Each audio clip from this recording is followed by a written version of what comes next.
ጤና ይስጥልኝ ክቡራን ተመልካቾች እንደምሰነበታችሁ ከአማራ ሚዲያ ኮርፖሬሽን የምክር ካኪሞ ዝግጅታችንን ከአሁን ሰዓት ጀምሮ ወደ እናንተ ማድረስ እንቀጥላለን። በዛሬው ፕሮግራማችን በአፈር ንክኪ ስለሚተላለፉ የአንጀት ጥገኛ ትላትሎች ምንነት የምናወራ ነው የሚሆነው። እዚህ ስቱዲዮአችን ደግሞ ዶክተር ታደሰ ተገይተው ለዚህ ማብራሪያ ይሰጡናል ማለት ነው። ፕሮግራማችን እንድትከታተሉ በአክብሮት ጋብዛለሁ። ሰለሞን አወቀ ያስተናገድኳችሁ አብሬ ቆያለሁ። ፕሮግራሙን በማስፈጸም እስከዳር ጥላሁን አብራናለች ከመላው የስቱዲዮ ባለሙያዎች ጋር በጋራ በመሆን ማለት ነው። ፕሮግራማችንን እንድትከታተሉ ጋብዛለሁ። ከዛ በፊት ግን በአፈር ንክኪ የሚተላለፉ የአንጀት ጥገኛ ትላትሎች ምንድናቸው፣ በሀገራችን ምን ይመስላል ሁኔታውስ የሚለውን አጠር ያለ መረጃ አቀርብላችኋለሁ። እንድትከታተሉ ጋብዛለሁ። እንግዲህ የአንጀት ጥገኛ ትላትሎች የምንላቸው በዓለም አቀፍ ደረጃ ከ1.5 ቢሊዮን የሚገመቱ ሰዎች በአፈር ንክኪ በሚተላለፉ የአንጀት ጥገኛ እንደተያዙ የዓለም ጤና ድርጅት መረጃ ያመለክታል ማለት ነው። በሽታው በተለይም ከሳህራ በታች ባሉ ሀገራት በደቡብ አሜሪካ በኤዥያና በመሳሰሉት ሞቃታማና ሀሩራማ በተባሉ ቦታዎች ላይ በከፍተኛ ሁኔታ ስርጭቱ እንደጨመረ ይታያል ማለት ነው። እንግዲህ በኢትዮጵያ በአፈር ንክኪ በሚተላለፉ የአንጀት ጥገኛ ትላትሎች በሚመለከት ኢትዮጵያ የሀገሪቱ የጤና ችግር ነው ብላ ወስዳለች ማለት ነው። ለዚህም ስራዎችን እየሰራች ነው። በአፈር የሚተላለፉ የአንጀት ጥገኛ ትላትሎች እንዲገቱ ሰፊ የሆነ የመድኃኒት እደላን በማድረግ እውቅና ከመስጠት ጀምሮ ስራዎችንም እየሰራች ትገኛለች ማለት ነው። እንግዲህ 81% የሚሆኑ እንግዲህ በሀገራችን በአፈር ንክኪ በሚተላለፉ የአንጀት ጥገኛ ትላትሎች ተጋላጭ ናቸው ተብሎ ይወሰዳል ማለት ነው። እንግዲህ ከነዚህ ውስጥ እድሜያቸው ለትምህርት የደረሱ ህፃናት 1/3ኛውን ይዛሉ ማለት ነው። 80% ውስጥ 1/3ኛው ህፃናት ናቸው። የተመጣጠነ ምግብ እጥረትና ለእድገት ችግርም ናቸው ተብሎ ተወስዷል ማለት ነው። እንግዲህ የአንጀት ጥገኛ ትላትሎች ስንል በዋና ዋናዎቹ ዝርያዎቹ የመጠቆ ትል ትራኩሬስ ትራኩሪያ የሚባል በአማርኛው የጅራፍ ትል በሚል ተሰይሟል እና የወስፋት ትል ናቸው። ሌሎችም ይኖራሉ በኋላ በደንብ የምናያቸው ማለት ነው። እንግዲህ እንደ ምክንያት የሚወሰዱት ለነዚህ የአንጀት ጥገኛ ትላትሎች ምክንያታቸው ምንድነው ተብሎ ሲወሰድ ደግሞ ደካማ የአካባቢና የግል ንጽህና ጉድለት፣ የንጹህ ውሃ አቅርቦት እጦት እንዲሁም የንጽህና አጠባበቅ ውስንነት በአፈር ንክኪ በሚተላለፉ የአንጀት ጥገኛ ትላትሎች ከፍተኛ አስተዋጽኦ በማድረግ እንደ ምክንያት ይወሰዳሉ ማለት ነው። እንግዲህ መረጃዎች እንደሚያመለክቱት በኢትዮጵያ ከ33 እስከ 40% የሚሆኑ አባወራዎች በቤታቸው የእጅ መታጠቢያና መጸዳጃ እንደሌላቸው የኢትዮጵያ ስነ ህዝብና የጤና ዳሰሳ ያሳያል ማለት ነው። በሰፊው ዛሬ የምናየው እንግዲህ በአፈር ንክኪ ምክንያት የተላለፉ የአንጀት ጥገኛ ትላትሎች የሚለውን በስፋት የምናየው ነው የሚሆነው። ስቱዲዮአችን የተገኙት ባለሙያ ይህንን ሰፊ ማብራሪያ ይሰጡናል። ከቆይታ በኋላ ተመልሰን እንገናኛለን። እንድትከታተሉ በአክብሮት ጋብዛለሁ።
እንግዲህ ቀደም ሲል እንዳስተዋወቅኳችሁ ክቡራን ተመልካቾች በአፈር ንክኪ አማካኝነት የሚተላለፉ የአንጀት ጥገኛ ትላትሎች የሚመለከት ነው ዛሬ ውይይታችን።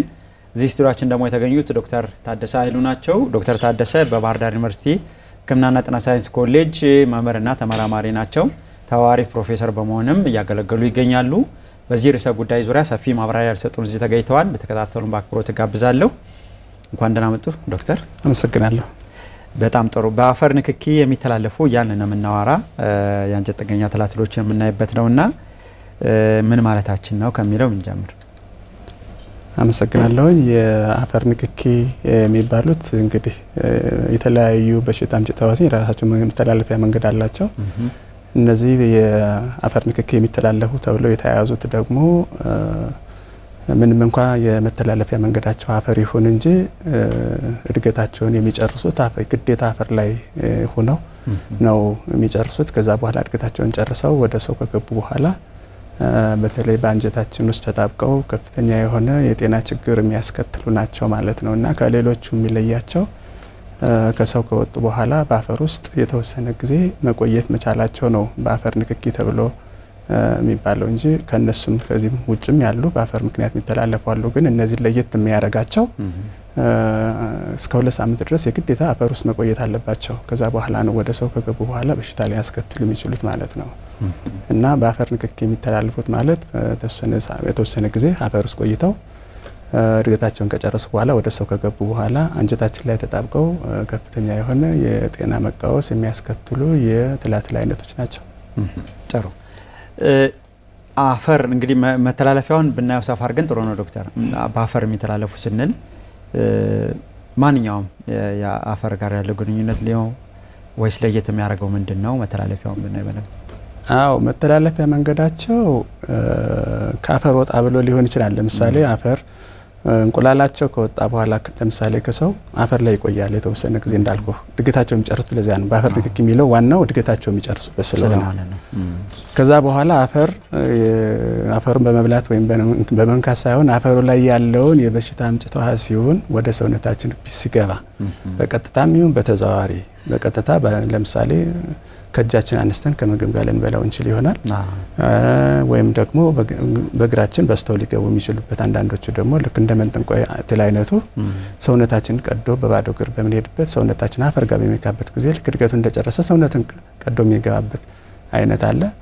ወይም ደግሞ ከተበከለ ውሃ ጋር ሚዲያቸውን መተላለፊያቸውን አድርገው ወደ ሰውነታችን ሊገቡ ይችላሉ ማለት ነው እንጂ የአፈር ንክኪ ብለን ስናስቀምጥ እንግዲህ የዓለም ጤና ድርጅት ያስቀመጠው እድገታቸውን አፈር ውስጥ የሚቆዩ ልክ አሁን የሰው ልጅ ከሰጋራው ጋር ከወጡ በኋላ በቀጥታ ለሰው ልጅ ወደ ሰው ቢገቡ ምንም አይነት በሽታ ማያስከትሉ ነገር ግን በአፈር ውስጥ ቆይተው የተወሰነ ጊዜ ከቆዩ በኋላ ግን ለኛ ወደ ሰው ሲገቡ በሽታ ሊያመጡ የሚችሉ ለማለት ነው። ጥሩ እንደ ዋና መተላለፊያ የምንለው እንግዲህ በሰዎች ከመጸዳጃ ቤት ውጭ መጠቀም ሊሆን ይችላል ዶክተር?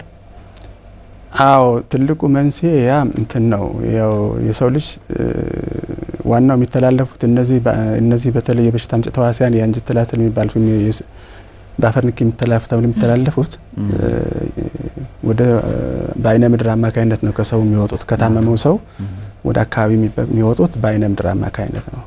አይነ ምድሩ እንግዲህ በአፈር ላይ ለብዙ ጊዜ ከቆየና ሽንት ቤት ማይቀበር ከሆነ ያው አሁን ቀደም ሰዋራ የነበረው አይነት ነው የሚደረገውና እነዚህ በሽታ አምጪ ተዋሲያን በቀጥታም ይሁን በተዘዋዋሪ ለሰው የሚደርሱት የሰው ልጅ በአግባቡ ሽንት ቤትን ባለመጠቀሙ ነው። ምንም ጥያቄ የለውም። ሰው ሽንት ቤት ላይ በአግባቡ የሚጠቀምና አይነ ምድሩን ሽንት ቤት ውስጥ የሚቀብር ወይ የሚጠቀም ከሆነ እነዚህ በሽታ አምጪ ተዋሲያን ወደ ሰው የሚደርሱበት እንትን የላቸውም እና መተላለፊያ መንገዱ ያ ነው ዋናው። ከዛ በኋላ ነው ወደ አፈር ከመጡ በኋላ ግን በተለያየ መንገድ ወደ ሰው ሊገቡ የሚችሉበት አጋጣሚ ነውና ዋናው መንስኤው ሽንት ቤትን በአግባቡ አለመጠቀም ነው ዋና መንስኤያቸው ለነዚህ ለአፈር ንክኪ ትላትሎች። መልካም እንደ ምልክት በዚህ የተያዘ ሰው የሚያሳያቸው የተለየ ምልክት ካለ ምናልባት እሱን ብናይ ዶክተር? አው እንግዲህ ምልክቱ እንደየ አይነታቸው ይለያያል። አሁን በተለይ 4 አይነት ናቸው ያሉት። አሁን WHO እንደ አዲስ ስትራንጉሌት ሰርኩላር የሚባል አዲስ ኖሮ አሁን በ2030 ድረስ ኢንክሉድ እንዲደረግ የተደረገ አንድ ስትራንጉሌት የሚባል ሌላ ተጨማሪ 4ኛ አለና ዋናው የመተላለፊያ መንገዳቸው እና የሚያመጡት የሚገቡበት ቦታ ይወስነዋል ምልክቱን ለማሳየት። ለምሳሌ ቆዳን በስተው የሚገቡ ከሆነ ምልክቱ የሚጀምረው ከቆዳ ነው። ከቆዳ ይገባሉ ቀጥታ በሰውነታችን በቆዳችን ውስጥ ተጉዘው የደም ቧንቧዎች ድረስ እስከሚደርሱ ድረስ ምልክት ይኖረዋል። ከዛ በኋላ ደግሞ መጨረሻ ላይ ወደ ሳምባ ይደርሳሉ። ሳምባ ከደረሱ በኋላ በቀጥታ ደግሞ ወደ አንጀታችን ክፍል ነው የሚመጡት። ስለዚህ በቆዳን በስተው የሚገቡት ምልክታቸው ለምሳሌ እግር ላይ ሲሆን እግር ማሳከክ ሊሆን ይችላል የመቅላት ነገር ሊሆን ይችላል እንደዚህ አይነት ምልክቶችን ያሳዩ ለምሳሌ የመንጠቆትን ብንወስድ ወይም ስትራንጉሌት ብለን ያልነውን ምንድነው እንትናቸው አንድ አይነት ነው በአፋችን ምን ወስዳቸው ምልክታቸው የሚጀምረው ደግሞ ከሆዳችን ሊሆን ይችላልና ከዛ በኋላ ልክ የሚሄደው የሚኖርበት የተለያየ ቦታ አንጀታችን ክፍል አለ ለምሳሌ የጅራፍ ትልን ብንወስድ ትልቁ አንጀት ጋር ነው የሚኖረው ወስፋትን ብንወስድ ትንሹ አንጀት ላይ ነው የሚኖረውና ምልክታቸው ከዛ ያለ ነውና ብዙ ጊዜ የነዚህ በሽታዎች ምልክት በጋራ የሚኖራቸው አንጀት ላይ እስከመኖራቸው ጊዜ ድረስ አንጀት ላይ ሲኖሩ የማስመለስ የተቅማጥ ማደግ ነገር የሆድ ቁርጠት እንደዚህ አይነት ምልክቶች ይኖራሉ ተቅማጥም ህመምም ይኖራቸዋል ምልክታቸው ልክ እንደዛ ነው ግን እንደየ አይነታቸው ይለያያል ምልክታቸው ማለት ነው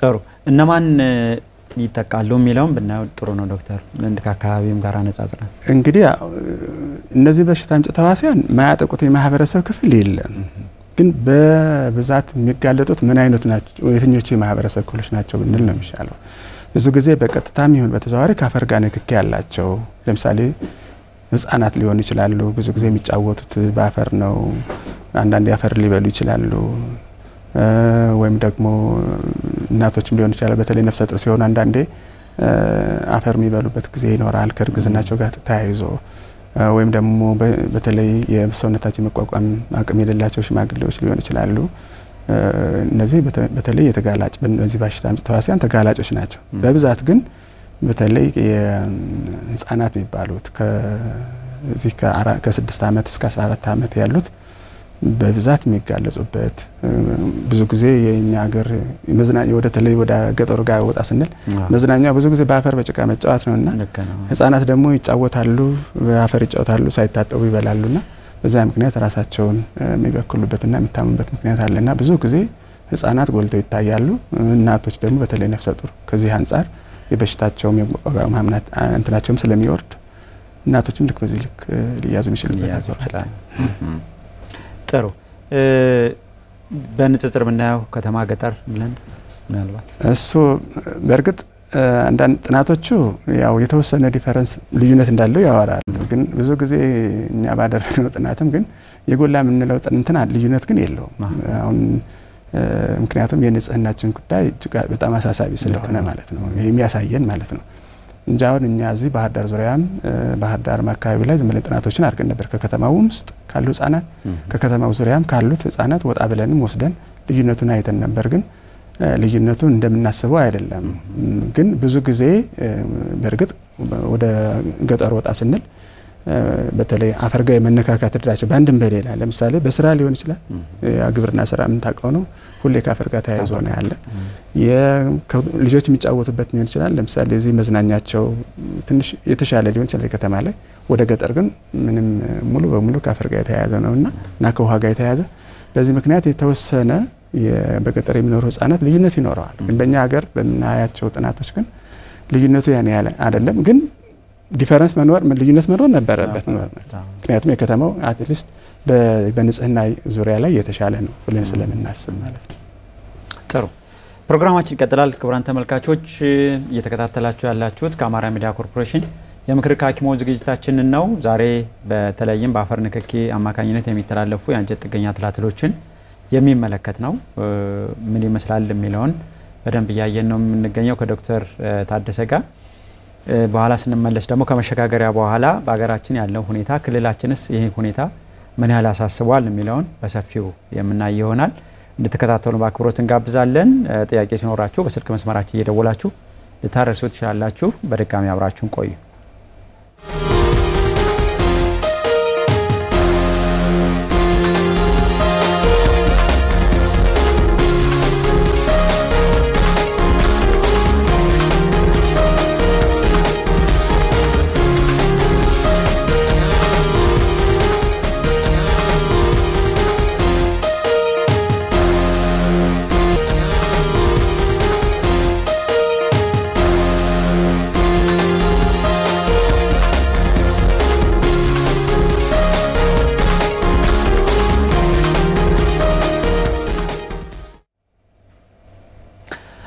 ተመልሰናል ክቡራን ተመልካቾች ፕሮግራማችን አሁንም ይቀጥላል በተለይም ደግሞ እነዚህ ችግሮች በሀገራችን በክልላችንስ ያለው ሁኔታ ምን ይመስላል የሚለውን ዶክተር ታደሰ ሊያሳዩናል ለተከታተሉን በአክብሮት እንጋብዛለን ጥያቄዎቻችሁን ልንቀበል ዝግጁ ነን አብራችሁ ቆዩ እስኪ እኔው ዶክተር ምን ይመስላል የሚለውን በሀገራችንም በክልላችንም ያለው ሁኔታ ትንሽ ማብራሪያ ይሰጡን ደስ ይላል እንግዲህ በተለይ በአፈር ንክኪ የሚተላለፉ በሽታ አምጪ ተዋሲያን ከዓለም ደረጃም ስናየው በአፍሪካም ስናይ በሀገራችንም ልክ እንደዚሁ በተለይ አፍሪካ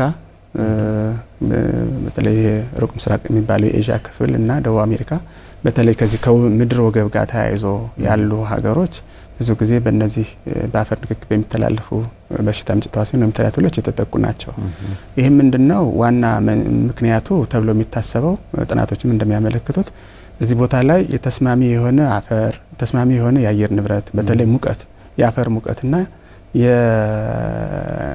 ምንድነው የአየር ንብረቱ ሁኔታ የሂዩሚዲቲው በጣም ተለንቁላሉ መሬት ላይ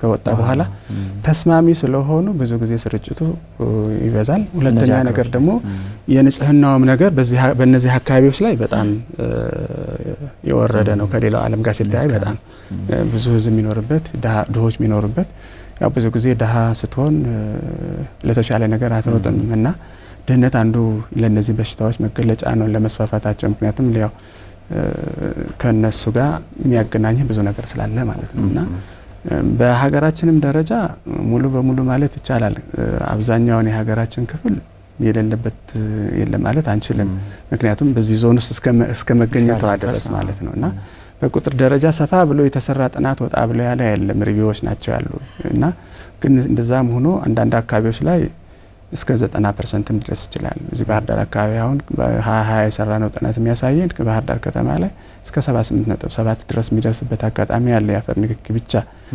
ባደረግነው ጥናትና ወደ አንዳንድ አካባቢ ሲደን ደግሞ እስከ 30 እስከ 40% ሊደርስ ይችላል ዞሮ ግን ይሄ የኛ አካባቢ በእነዚህ በሽታ አምጪ ተዋሲያን ስር ነው ያለውና ለዚህም ነው መንግስትም እንዳንድ ኢሹ የጤና ችግር ብሎ በሀገር ደረጃም በተለይ ከማስደራጋ ህክምና መስጠት በሽንት ቤት ቁፋሮ ዙሪያ ላይ ከፍተኛ ተጽዕኖ መፍጠር በማስተማሩም ያን ያህል በቂ ባይሆንም ማስተማር በተለይ የጤና ግንዛቤ በመስጠት በትምህርት ቤቶችም በተለያየ ቦታም የሚሰጠውና በእኛ ሀገርም ልክ ስርጭታቸው በዛው ልክ ነው ብለን ማሰብ እንችላለን ጥሩ ስላይድ አለች የርሶ አጭር ስላይድና እሷን አለፋልፋ ያረግና እሺ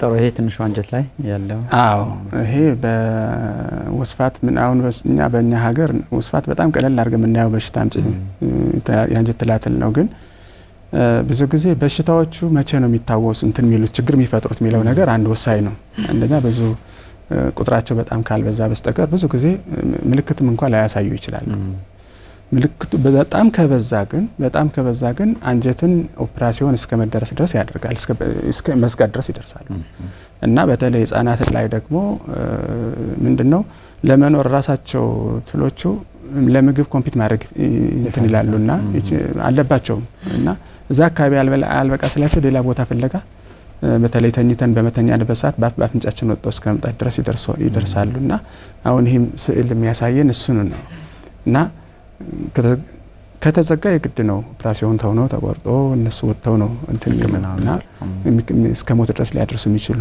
ናቸው ግን አሁን በእኛ ወስፋት ሲባል በጣም ቀለል አድርገን ምናየው አይነት በቀላሉ እንደውም ትኩረት ማንሰጠው አይነት ነው ግን ትኩረት ሊሰጠው የሚገባ በተለይ ይሄ ሁሉ ትል ገብቶ ሰውነታችን ውስጥ የሚመገበው የኛን ምግብ ነው በተለይ ህፃናት የሚወስዱት ምግብ እንግዲህ ህፃናትን ታስባለ እድገታቸው ፈጣን ነው ብዙ ኒውትሪሽን ምግብ ያስፈልጋቸው ንጥረ ነገር ያስፈልጋቸዋል በዛው ልክ ደግሞ እነዚህ ንጥረ ነገር የሚሻሙ ነገሮች በውስጣቸው ካለ ደግሞ ልክ የአምራቸው መቀጨጭ ወይም ደግሞ የሚፈልገውን አይነት እድገት ደረጃ አለመድረስ ሊደርሱ የሚችሉበት አጋጣሚ ይኖራሉ ከሞት አልፎም ሰውነታቸው በጣም እስከ መድከም ትምህርት እስከ መቅረት የሚፈልጉት ያለ ማሰብ አለመቻል ድረስ ያደርሳቸዋልና ሰውነታቸው በጣም ስለሚደክም ምግባቸው ምግብ ይመገባሉ ግን ያ ምግብ አንድም በሌላ ወይ እነሱ ይመገቡታል ወይ ደግሞ ወደ ሰውነታችን ሳይገባ በሰገራ አማካኝነት ወጥቶ የሚሄድበት መንገድ ብዙ ነው።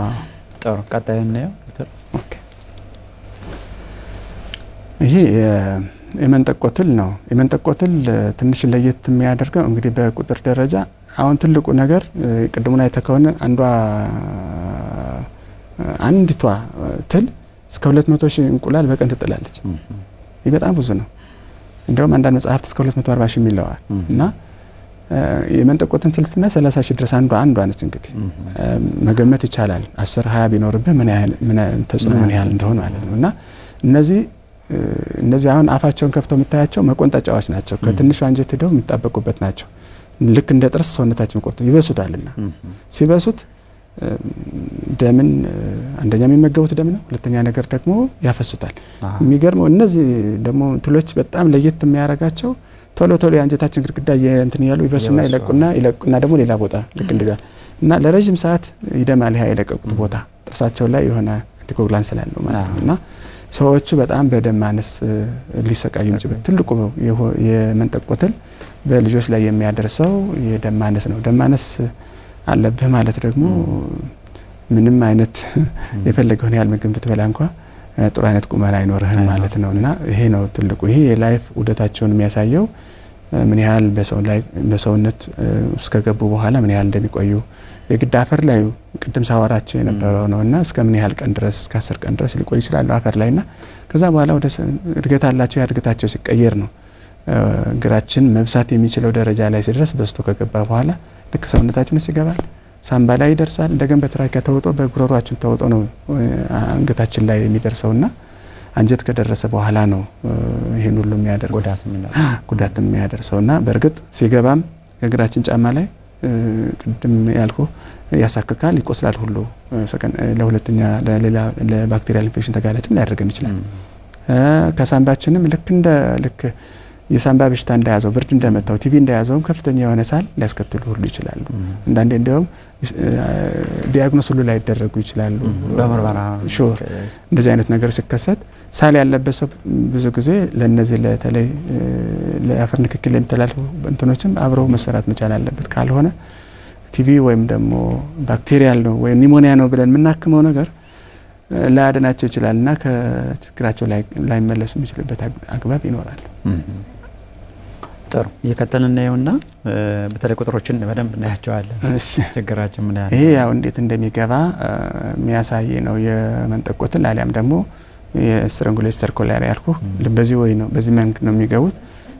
እንትናቸው ይለያዩ እንጂ ሄደው የሚያርፉበትም የሚገቡበትም መጨረሻ ላይ አንጀታችን ከደረሰ በኋላ የሚያደርሱት ተጽዕኖ ይለያያል። በእርግጥ ግን እስከሚገቡበትና አንጀት እስከሚደርሱበት ያለው የሁኮርምና የስትራንጉሌት አንድ አይነት ነውና ብዙ ጊዜ በባዶ እግር መሄድ ነው የሚያስተላልፈው።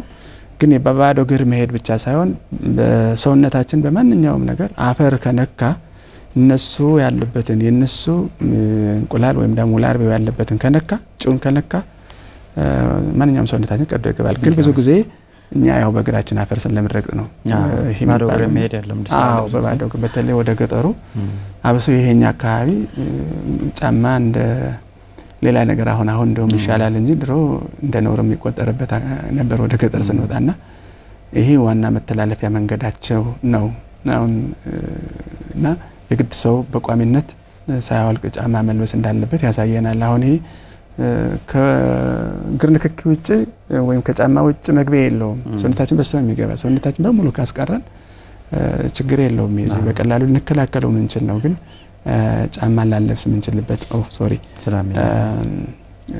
እንችላለንና ብዙ ጊዜ የግር ጣቶቻችን መሃል ቀዶ የሚገባበት አካባቢ ነውና ስናከው ሊቆስል ይችላል፣ ያሳክከናል። የሰውነታችን የመከላከል አቅም ይህን በሽታ አምጪ ተዋሲ ወደ ሰውነታችን ሲገባ እሱን ለማስወገድ ብሎ በሚፈጥረው ነገር ያሳክከናል፣ ይቀላል፣ ምን ይላልና ይሄ መጀመሪያ ቆዳችን ላይ የሚያሳየው የምልክት ሊሆን ይችላል። ከዛ በኋላ ሰውነታችን ከገባ በኋላ ደግሞ ልክ የተለያየ እና ሁኮርም ወይም የመንጠቆ ትል ብለን የምንጠራው በዚህ አይነት በተለያየ በጥቁርም ሰው ቆዳ ላይ በቀይም ሰው ላይ እና ደግሞ ልክ አቁስሎትም ልክ እንደዚህ ልናየው የምንችልበት አጋጣሚ ይኖራል። ይሄም ልክ እሱ በተለይ የመንጠቆ ትል አንጀታችን ግድግዳ ላይ ከተለጠፈ በኋላ ሰውነታችን ውስጥ የሚፈጩ ምግቦችን በተለይ ፕሮቲን ዳይት ምንለው ወደ ሰውነት እንዳይገባ ያደርጋልና በዛ የተነሳ ከፍተኛ የሆነ ፕሮቲን ዳይት አሊያም ደግሞ ውሃ ሰውነታችን ውስጥ ይቋጥራል አንጀታችን ውስጥ ከማቸልና በዛ የተነሳ ሆዳችን ሁሉ ሊነፋ የሚችልበት አጋጣሚ ይኖራል። ይሄ በጣም ህፃናት ላይ አስቸጋሪ ነው። ይሄ በተለይ ቁጥሩ እየበዛ በሄደ ቁጥር በተለይ በጣም ሪስክ የሆኑ ቦታዎች ላይ በየ6 ወሩ አሊያም ደግሞ በአመት አንዴ በእንትናቸው መሰረት ካልተሰጠ በጣም ከባድ ተጽዕኖ ሊያደርስ የሚችል በሽታ አምጪ ተህዋሲያን እኛም የተወሰኑ ጥናቶችን እዚህ አካባቢ አድርገናል። በእርግጥ በኋላ ልናወራው እንችላለን። ይሄኛው የጅራፍ የሚባለው ትሪኮሪስ ትሪኮሪያ ተብሎ የሚጠራው ልክ ከሶስቱ አንዱ ነው። ይሄም ከአራቱ ውስጥ ቅድም ካላችሁ ከአራቱ አንድ ነው። ግማሽ አካሉ ሰውነት ውስጥ ነው ትልቁ አንጀት ውስጥ ነው የሚቀመጠው። በስቶ ልክ እንደዚህ ይገባል። ገባ በኋላ የሚያስፈልገው ምግብ ከዛው ደማችን ይወስዳል ምን ይመስላል እና ልክ ያ ቦታ ላይ መድማት ይጀምራልና ከሚበሉት የሚያፈሱት አይነት ልክ በዛው አይነት ተቅማጥ ይኖረዋል። ከፍተኛ የሆነ ደም ፍሰት ይኖረዋል። ሰዎቹ የህፃናት በተለይ አኔሚክ የሚሆንበት አጋጣሚ ይኖራል። ይሄ ልክ እንደ ወስፋት እንቁላልን በመብላት ነው። አሁን ይሄ እድገቶች አሉት። ቅድም ያልኩ ይሄ እንቁላሎች እድገት ነው። ካልበሰለ አይተው ከሆነ መጨረሻው ወደ ሰው ሊገባ ያለው ለእጭው ከውስጡ ይታያል ከእንቁላሉ። ይሄ ካልሆነ በስተቀር ሌሎችን ብንመገባቸው ያን ያለ ጎላ ችግር አያመጡምና የግድ እድገቱን መጨረስ መቻል አለባቸው። ለዚህም ነው በአፈር ንክኪ ተብለው የሚጠሩት እንጂ በአፈር ንክኪ የሚተላለፉ በጣም ብዙ አይነት ከአንጀታችን ጋር ያሉ በሽታ አምጪ ተህዋሲ ወይም ትላትሎች ይኖራሉ ማለት ነው። ምናልባት መጨረሻ ይሄ ቁጥሩ በጣም እየበዛ ሲሄድ የሚያመጣው የፊንጢጣ መገልበጥ ነው። መጨረሻ እንትኑ ደም ማነስ ያስከትላል፣ ማሳከክ ይሆናል ፊንጢጣ ላይ በተለይ መጨረሻ ግን ወደ ፊንጢጣችን ተገልብጦ በተለይ ህፃናት ፊንጢጣቸው ተገልብጦ ይወጣል እና በተለይ ጡንቻቸው እዚህ ፊንጢጣቸው አካባቢ ያለ ጡንቻ ይላላና በኢንፌክሽኑ ምክንያት ፊንጢጣቸው ወደ ውጭ ቁንጥን ይወጣል። ከዛ በኋላ ግን ያው ሲታከም ተመልሶ የሚገባበት አይነት ይኖራል ማለት ነው። እና ልክ እንደዚህ ነው ጭንቅላቱ ውስጥ ሰውነታችን ውስጥ አንጀታችን ውስጥ ቀብሮ የሚኖረው ሄትና ከፍተኛ ጉዳት የሚያስከትል ነው። እንደዚህ በርግጥ በስርጭታቸው በየአካባቢው ይለያያል። ምሳሌ ሞቃት አካባቢ ላይ በተለይ እነዚህንና ወስፋትን ብዙ ጊዜ አታገኙም። ወደ ደጋ አካባቢ ይኖራሉ። የመንጠቆ ትል ግን በተለይ ሞቃት አካባቢ ላይ በጣም ባህር ዳር አሁን በጣም የሚታወቀው በሆኮርም ወይም በመንጠቆ ትል አማካኝነት ነው ማለት ነው። ያው ቅርብ ጊዜ ተጨመረ ያልኩህ ይሄ ነው። በተለይ ለየት የሚያደርገው ሰውን ብቻ ሳይሆን ሌሎችንም እንስሳት ያጠቃል ከሌሎችም ይለየው። ስለዚህ በሽታውን አምጪ ተህዋሲውን ከሰውም ሰገራ ብቻ ሳይሆን ከእንስሳ ሰገራም ሊወጣ ይችላል። አሁን በእኛ ሀገር ነባራዊ ሁኔታ ስታይ ደግሞ የእንስሳትና በተለይ የውሻና የሰው ልጅ ቅርርብ እንዴት እንደሆነ መንገር መቼም ለቀባሪ ማርዳት ነው የሚሆነውና ኦልሞስት አብረን ነው የምንኖረው እና ወደ ገጠሩ ውሻ በጣም የሚከበር እንስሳ ነው። በተለይ ከአርሶ አደሩ ጋር ያለው ቁርኝት በጣም የሰፋ ነውና ነገር ግን ይሄ በሽታ አምጪ ተህዋሲ ከሰውም ከእንስሳም ሊወጣ ይችላል። ከሰውም ወጥቶ ከእንስሳትም ወጥቶ ሰውን ሊይዝ የሚችልበት አጋጣሚ ይኖራል። ልክ ይሄ እጭው ነው እዛ የምናየው። ይሄ የሰውን ቆዳ በስቶ ልክ እንደ መንጠቆ ትል ሰውነታችን ይገባል፣ በሳምባ ይደርሳል። መጨረሻ ላይ ግን አንጀታችን እስከ ገባ በኋላ እንደ ሌሎች አንጀት ላይ ተያይዞ ሳይሆን ተሰፍቶ ነው ትሬድዱ ነው። ልክ እንደዚህ ተሰፍቶ ነው የሚኖረው። ለየት የሚያደርገው ደግሞ መራባት ይችላል። እዚህ አንጀታችን ውስጥ መራባት ይችላልና ይሄ እንደውም በእኛ ሀገር ደረጃ ገና የማስደረግ አድሚኒስትሬሽን አልተጀመረም፣ አልተሰጠም። ጥናቱም ገና ብዙ የሚቀሩት ነገሮች አሉ። እኛም ሰፋ ያለ ጥናት በተለይ ፒኤችዲን የሚሰራው እዚህ ፓራሳይት ላይ ስለነበረ በአማራ ክልል ስርጭቱ ምን እንደሚመስል በጣም ሰፋ አድርገን የሚያየነው ጉዳይ አለ። ስርጭቱ ግን እኛ እንደምናስበው አይደለም። ጤና ጥበቃ ሚኒስቴር እንደሚለው አይደለም። ምንድነው ትልቁ ችግር? በእኛ ሀገር የምንጠቀምባቸው የመመርመሪያ መሳሪያዎች ይሄን በቀላሉ ሊያገኙት አይችሉም። ለምን? አንደኛ የምትጥለው ብቻ አንዷ እንትን 40 ነው በቀን የምትጥለው። የሌሎችን አይተ ከሆነ እስከ 2440 ሺህ ድረስ ይችላልና እቺን ማግኘት በጣም የእድል ጉዳይ ሊሆንም ይችላል ፎርዛት ማተር እና ተወስደውም የናሙና መጠንም እኛ ጋር በጣም በትንሽ ወስደን ነው የምንሰራው። እዛች ላይ የማግኘት እድልን በጣም ስለሆነ ብዙ ጊዜ አይገኝም። በጣም ሎዱ ካልበዛ በብዛት ካላየ ነው በስተቀር ያን ያህል ልናገኘው አንችልም።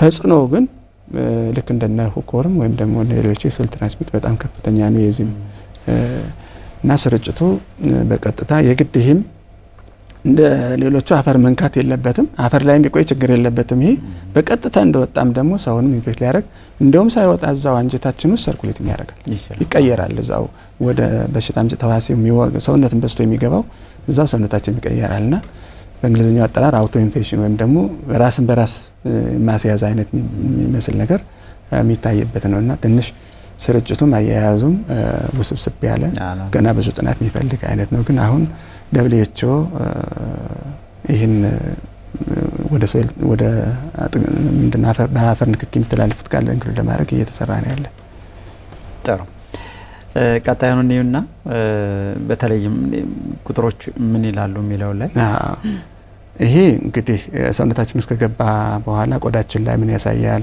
የገባበት ቦታ ላይ ቅድም እንዳልኩ ነው ከሰውነታችን መቋቋም ችሎታ ጋር አቅም ጋር ስለሚጋጩ እነሱን ተከትሎ ያው ያሳክካል ይቀላል ምን ይላል እንዳይት ነገር ይኖራሉ ቅድም እንዳልኩ ሰውነታችን ውስጥ ከቲሹ ላይ ኢምቤድድ ሆኖ ነው የሚገኘው ተሰፍቶ ነው የሚገኘውና ብዙ ጊዜ የሚያሳየው ምልክት ተቅማጥ ላይ ያስከትል ይችላል በጣም ህመምም ይኖረዋል ይበዛ ሲሄድ ሰውነትን በተለይ ምግብ ወደ ሰውነታችን ውስጥ ገብቶ እንዳይፈጭም ምንድነው ሷስ እንዳይ አብዞርምም እንዳይሆን የሚከለክልበት አግባብ በጣም የሰፋ ነውና ስቲል ግን ገና ብዙ መጠናት የሚጠይቅ ማጥናት የሚጠይቅ በሽታ አምጪ ተዋሲ ነው ማለት ነው እንግዲህ ይሄ በተለይ በአፈር ንክኪ ጋር ተያይዞ በአማራ ክልል 13 ትምህርት ቤቶች ወስደን የሰበሰብነው ዳታ ነው ወደ 844 ተማሪዎች ላይ የተሰራ ዳታ ነው እና እንግዲህ የመጀመሪያው አስካሪስ ወይም ወስፋት ምንለው ነው ቀጥሎ ያለው የመንጠቆጥል ወይም ኮር ምንለው ነው እዛ ቀጥሎ ደግሞ የጅራፍትል ወይም ትሪኩሪስ ምንለው እዛ ቀጥሎ ስትሮንግሌድ ያ በታች ያለው ሽስቶሶማ ነው እርግጥ እዚህ ከሚታከል አይደለም ግን የተጠናጠና ስለሆነ ነው በተለያየ አይነት መንገድ ነው የመረመርነው የተለያየ አፕሮቾችን ተጠቅመናል ለምርመራ የተጠቀምንበት አሁን እኛ የሚገርመው ነገር ከኛ ከጤና ጣቢያ ጀምሮ እስከ ብላክ ላይን ጥቁር አንበሳ ድረስ ብትሄድ ዳይሬክት ማይክሮስኮፒ የሚባለው ዝምብላው ትንሿን ሰገራ ተወስዳን የሚሰራ በጤና እንትን ተቋም ላይ በጤና ተቋማት የሚደረገው ምርመራ እሱን አላካተት ነው እሱ በጣም እንትን ስለሆነ ማለት ነውና በእነዚህ መሳሪያዎች ስታያቸው ግን እያንዳንዳቸው መመርመሪያ መሳሪያዎች ስታያቸው እያንዳንዱ የሚገኙበት እንትን ይለያያል በቀላሉ አሁን ለምሳሌ ፎርሙሊተር ኮንሰንትሬሽን የሚባል ፎርሙሊተር የሚባል የመጀመሪያውን ስታይ ከዛ ከዳይሬክት ቀጥታ ምን ወስደውኛ በጤና ጣቢያ ከመንሰራው የተሻለ ነው ለሶስት ጥፍ የተሻለ ተብሎ የሚታሰብ ማለት ነውና ከዛም የተሻለ ደግሞ ስፖንታኒየስ ሴግሜንቴሽን የሚባል ብዙ ጊዜ ሆኖታል ከተጀመረ ከኛ ሀገር አይሰራም ግን በጣም የሚገርመው ነገር ብዙ ወጭ የማያስወጣ ዲስሎተር ብቻ የሚያስፈልገው እና በቀላሉ በአንድ ቲዩብ ብቻ ሊሰራ የሚችል እስከ 45 ደቂቃ ብቻ ነው ሊጠብቅ የሚችል አንድ በሽተኛ ሰገራውን ከሰጠ በኋላ ይሄ የተሻለ እንትን ነው ለበተለይ አፈር ንክኪ ግን በእኛ ሀገር ስቲል አንጠቀምበትም እሱ ነው ሌሎቹ በተለይ ለስትሮንግሎይድ ተብሎ የተሰሩ ናቸው በተለይ በርማን ኮንሰንትሬሽን ባለው አላማውም እሱን የስትሮንግሎይድን ለመመርመር ስለነበር ነው የነዚህን ጥቅላቸውን ስናይ ግን ሁኮርም ወደ 277 አስካሪስ ደግሞ ወደ 238 ሰዎች ተገኝቷል ከነዚህ ከ844ቶቹ ማለት ነው የስትሮንግሎይድ የሚበዛው ሞለኪላር ቴክኒክም ስለተጠቀምን ነው ሞለኪላር ለሌሎቹ አልተጠቀምንም ያው ካለው ከሪሶርስ ሊሚቴሽን ጋር ተያይዞ ግን ይሄ ፊገር የሚያሳየን ምንድነው ብለን ስናይ አንደኛ ስርጭቱ ይለያያል በእያንዳንዳቸው ደረጃ ለምን ሳምፕሎቹ የተወሰዱበት ቦታ ሊለያይ ስለሚችል ሁለተኛ ነገር የመመሪያ መሳሪያዎች በራሳቸው ተጽዕኖ አላቸው እኛው ምን መረምረው በምን አይነት መሳሪያ ነው የትኛውን ተጠቅመን ነው አሁን አንድ ሰው አለብህ የለብህም ምን ነውስ ምን ወሰንለት የቱ ነው የሚለው በጣም ወሳኝ ነው ሶስተኛ ነገር እያንዳንዱ አሁን የአፈር ንክኪ ምንላቸው የራሳቸው የሆነ የተሻለ ዲያግኖስቲክ ሜተድ አላቸው መመርመሪያ አለ እሱን ወደ መጠቀም በሌላው ዓለም እንደዚህ አንጠቀም ምንድነው የታሰበው ይገኝበታል የተብሎ የታሰበው በሽታ አምጪ ተዋሲ ምንድነው ይሄኛው ሊሆናል ሲተካለ ይሄን ሜትር ተጠቅመው ነው የሚሰሩት እና ይሄ የተሻለ ነው በእኛ ሀገር እሱ የለም ማንም ይሁን ወዴና መመይ ካለ ያስቀምጠኛል የሚበል ወዴን ህመም አለ ካለ የሚሰጠው አንድ አይነት ምርመራ ነው ይሄ ደግሞ ብዙ ጊዜ በሽተኞችን ማያሳምንም ሐኪሞችን ማያረካም እውነቱን ለመናገር ለምን ሐኪሞችም ደስ የሚላቸው ቢገኝላቸውና በትክክል ቢያኑ በርግጥ በክሊኒካል ማኒፌስቴሽን በሚያሳየው ምልክት ተነስተው መድኃኒት ያዙለታል። ግን በሽተኞችን ላያሳምን ይችላል። አሁን የለብህም ሆዴን እያመመኝ ነው ብሎ የመጣን በሽተኛ ምንም አያሳይም ማለት ብዙ ጊዜ ዴፊኒሽን አለው ኖርማሊ ከወሰድኳት ሳምፕል አላገኘሁም ማለት ነው እንጂ ውስጥ ላይ የለም ማለት አይደለም። ምክንያቱም የምንወስዳት በጣም ትንሽ ስለሆነች ማለት ነው። ግን ሰው የሚረዳው የለብህም ተባልኩ ተብሎ ነው። ይሄን ያው በርግጥ እዛ ያሉ ሐኪሞች ማስረዳት ይጠበቅባቸዋል። ብዙ ጊዜ ሰዎች በሽተኞች ኮንፊውዝድ ይሆናሉና በሽታ አምጪ ተዋሲዎች እያንዳንዳቸው የራሳቸው የተሻለ የመመርመሪያ እንትን አላቸው አፕሮች አላቸው። ያን መከተል ለወደፊቱ አማራጭ የሌለው እንትን አሁን ሶይል ትራንስሚት ብለን የአፈር ንክኪ ብለን ብንል ኮረም በሚመረበር የምንጠቆትል በሚመረበርበት ስትሮንግሌር አይመረመርም፣ አስካሪስም አይመረመርም። ይሄ ነው ያለው የሚያሳየን ይሄን ነው ይሄ። ስለዚህ ማሰብ እንዳለብን የተለያየ መመርመሪያ መሳሪያዎች መጠቀም እንዳለብን ስርጭታቸውም ደግሞ ከቦታ ቦታ እንደሚለያይ ነው። ቁጥሩ ምን ደረሰ ዶክተር? አሁን ምን ማለት እንችላለን ከዚህ ግራፍ ስናይ? አሁን እንግዲህ ይሄ የሚያሳየን ቁጥሩ ሲግኒፊካንት ነው። በፐርሰንት ደረጃ ስናሰላው በጣም እንትን ነው። የስትሮንግሎይድ አሁን ወደ 39%፣ የአፈር ንክኪ ደግሞ ወደ 38% ተቅላሊ ስናስቀምጠው ማለት ነው ወደ 38% ነው የሚደርሰው በአማራ ክልል ማለት ነው። ይሄ እንግዲህ እንዳልኩህ የተወሰኑ ትምህርት ቤቶችን ከተማሪዎች መሃል ተመርጠው እንግዲህ ራንደም ተመርጦ የተሰራ ነው የሚያሳየን። ይሄ ተጠናክሮ መሰራት ይጠይቃል። አንዳንድ ቦታ ላይ ስታይ አሁን በተለይ እዚህ ባህር ዳር ዙሪያ ላይ ስታይ የተሰራውን ብቻዋን ብታወጣት እውነቱን ለመናገር ያማል ቁጥሩ በጣም ከፍተኛ ነው። ግን አንዳንድ ቦታዎች ስትሄድ ይሄ ደግሞ እንደገና ይቀንሳል።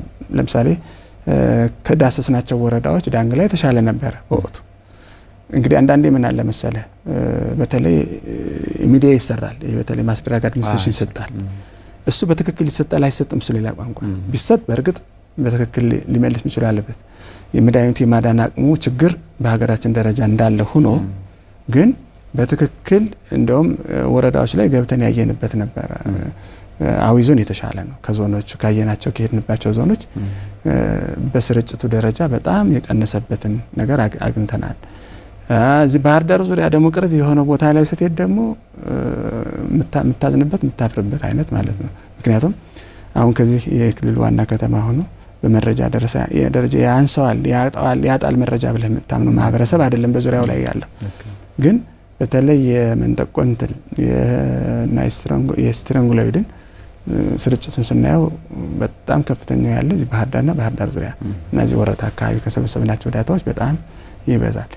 ምናልባት የውሃ አብዛኛው መገኘት ይሆን አካባቢ መንጠቆ ትልቁ ነገር እኛም ሱፐርቫይዝ ለማድረግ ሞክረን ነበር። ትልቁ ነገር እሱ የሚፈልገው አፈር ነው። የአፈሩ አይነት ይለያል። እዚህ ባህር ዳር አካባቢ በተለይ ቀይ አፈር፣ ሸክላማ አፈርና አሸዋማ የበዛበት አፈር ለሱ በተለይ ለአርቤ ላላቸው ወይም ደግሞ የጭላ የሚያደርጉ ለምሳሌ ለስትሮንግሎይድና ለመንጠቆትል በጣም ተስማሚ ቦታ ነው ይሄ ባህር ዳር ዙሪያ። ሌላው ጫማ ለባበሳቸው ነው። አብዛኛዎቹ ትምህርት ቤቶች ላይ የሚለብሱት ይሄ ነጠላ ጫማ ነው። ነጠላ ጫማ ደግሞ ሽፍን አይደለምና ሙሉ በሙሉ ከአፈር ንክኪ ነፃ ያደርጋቸው እና ብዙ ጊዜ ተማሪዎቹ ወጥተው ይንከባለላሉ፣ ይጫወታሉ፣ በአፈር ይጫወታሉ። ያው ያለ ነው እና የመያዝ እድላቸው በጣም እንትን ያለ ነው። ኢንቫይሮንመንቱ ቴምፕሬቸሩን በለው የአፈር አይነቱን በለው ሂዩሚዲቲው ለኮርም ተስማሚ የሆነ ቦታ ነው እዚህ አካባቢ። ስለዚህ የመከላከሉንም ስራ ስንሰራ ትኩረት ሰጠን። የትኛው የበሽታ አምጪ ተዋሲ ወይ የትኛው የሶይል ትራንስሚቲንግ ኤሊመንት ወይም የአፈር ንክኪ የሚተላለፍ እዚህ አካባቢ ላይ ያለ ተብሎ የመከላከሉ ስራ በዛ ዙሪያ መቃኘት ካለበት ስቲል አሁንም ይሄውን እያወራን ነው የምንኖረው። ያለው የሚያሳየን ዳታ እሱ ነው። ጥሩ ጉዳቶቹን እናያቸው እስኪ ዶክተር። በትንሹ ቀደም በህፃናት ላይ በተለይ ከእድገት ጋር የተያያዘውን ችግር አይተናልና ምንድነው የሚያስከትሉት እነዚህ ህክምና ካላገኙ? አሁን የመጨረሻው እንግዲህ ህክምና ካላገኙ ዋናው ህክምና መጀመሪያ እንትን ለማለት መብዛት አለበት ብያለሁ። ቁጥሩ ወሳኝ ነው። የመቋቋም አቅማቸው ልክ እንደዛ ይወስነዋል እና ለበሽታ መጋለጥ ምልክቱን ማሳየት ከሚጀምሩት ብዙ ጊዜ ቁጥሩ ሲበዛ ነው። ሆዳቸው ውስጥ ያለው የትሉ መጠን በጣም ሲበዛ ነው። በበዛው መጠር ነው የጉዳቱ መጠንም በዛው ልክ እየጨመረ የሚሄደው ለምን እነዚህ በሽታ አምጪ ተዋሲያኖች የሚበሉት የኛን የሚወስዱትን ምግብ ነው ምንመገበውን ምግብ ነው ልሞ ከጨረሰ አንጀታችን ወደ ደም ስራችን ለመቀላቀል በሚሄድ ሂደት ላይ ያሉትን ምግቦች ነው የሚወስደው በጣም የተዘጋጁ የላሙ የደቀቁ ምግቦችን ነው የሚመገቡት እነዚህ ለምን የራሳቸው የሆነ የሽርሽሪት የላቸውም እንትኖችና አይፈጩም በራሳቸው የተፈጨ ነው ለዚህም ነው ሳይሰሩ የሚበሉ አይነት ስለሆነ ነው ፓራሳይት የሚባሉትና የተፈጨ ላሙን ነው የሚወስዱት ስለዚህ እኔ የተፈጩ ምግቦች አሁን ለህፃናት በተለይ ለህፃናት ምንድነው የሚያደርጓቸው ብለን ስናስብ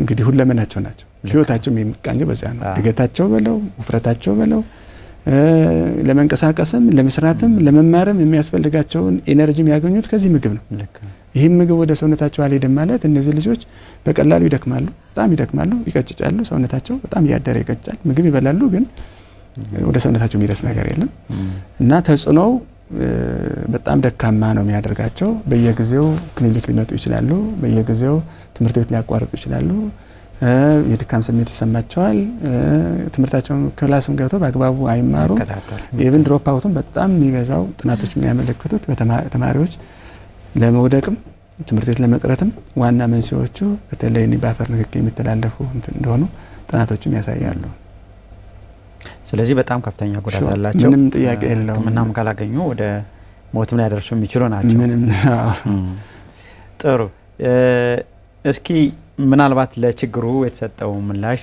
ምን ይመስላል የሚለውን ብናይ ጥሩ ነው አሁን ሀገራችን ቀደም እንዳነሳ ነው እነዚህ ትኩረት የሚሹ የሀሩራማ በሽታዎች ብላ ለይታ ህክምናም እየሰጠች ነው በክልል ደረጃም ይሰጣል ያው እርሶም እንደሚያውቁት ዶክተር እንዲህ አይነት ነገሮች አሉ ግን ካለው ችግር አንፃር እየተሰጠ ያለው ምላሽ ምን ይመስላል እርሶ ያዩት እንግዲህ በመንግስት ደረጃ አንዳንድ እንትን ተሰጥቶት ትኩረት ተሰጥቶት የሚሰራ ነገር ነው እናቀው ነው ማንም ይሄ ግልጽ ነው ግን እየተሰራ ያለው ነገር በትክክል መንግስት ባቀደው ነገር ነው ብዬ ግን አላምንም እንደዚያ ቢሆን ለውጦችም እናይ ነበር ምንድነው አንዱ የሚሰጠው አሁን ማስተማር አንዱ ነው ይችላል ለምሳሌ ግንዛቤ እንዲያደርጉ የግንዛቤ ፈጠራው ነገር በአግባቡ እየተሰጠ ነው ብዬ አላምንም ለምሳሌ ማስተማር ምን ወስድ ስንት ሰው ለነዚህ በአፈር ንክኪ የሚተላለፉ ሰዎች አፈርን በቀጥታ በመንካት ወይም በአፈር በተበከለ ምግብ በመብላት በመጠጣት ይተላለፋል ብለህ ብትጠይቅ መልስ ላታገኝ ሁሉ የምችልበት አግባብ ይኖራልና ብዙ ጊዜ ትኩረት ማስተማሩ ላይ ትኩረት ይሰጣን እየሰራን አይመስለኝም እንደው በአንድ አጋጣሚዎችም ስናይ